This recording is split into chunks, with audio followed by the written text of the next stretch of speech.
So, fire sermon from Devil's Night.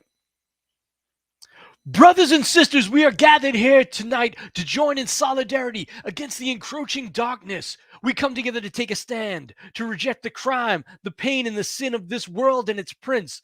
We come together as one to embrace the light. Beyond these hallowed walls is a city burning. Greedy, weak-willed men scramble about for Satan's shallow offerings. They fight, steal, and destroy for scraps of cash, for reputation and respect, or for simple carnal pleasure. They light fires desperate for a warmth that they shall never know because they choose to dwell outside of God's light. But let's talk about fire for a moment, shall we?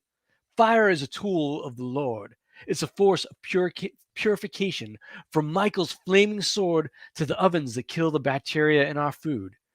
God hath rained it upon his enemies in biblical times, and Mother Church used it to purge wickedness and sin not so long ago. Before the lies of the modern age, before rationalist charlatans tried to erase the miraculous, we knew that a barrier of holy fire lay between the worlds we could see and heaven itself.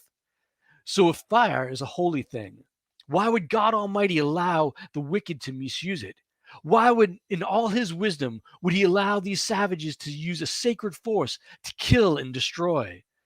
Why would he let destitute men and women get trapped in burning buildings and allow firefighters to perish, choked by toxic heat and toxic smoke, or roasted by heat?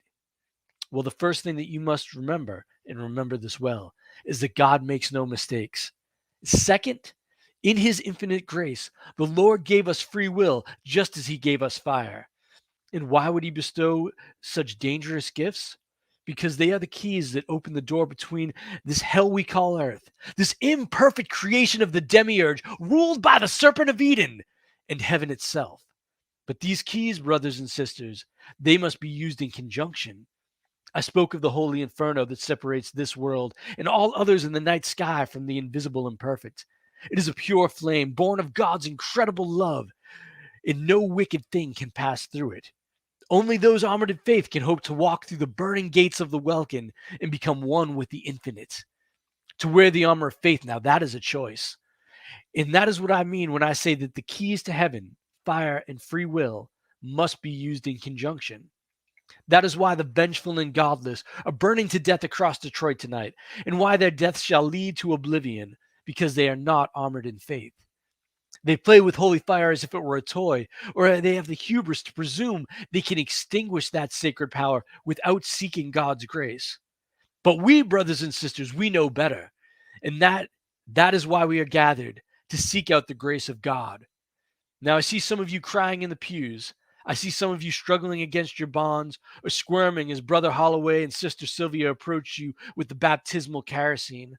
But fear not, brothers and sisters, our journey is only beginning. Oh, I have such sights to show you.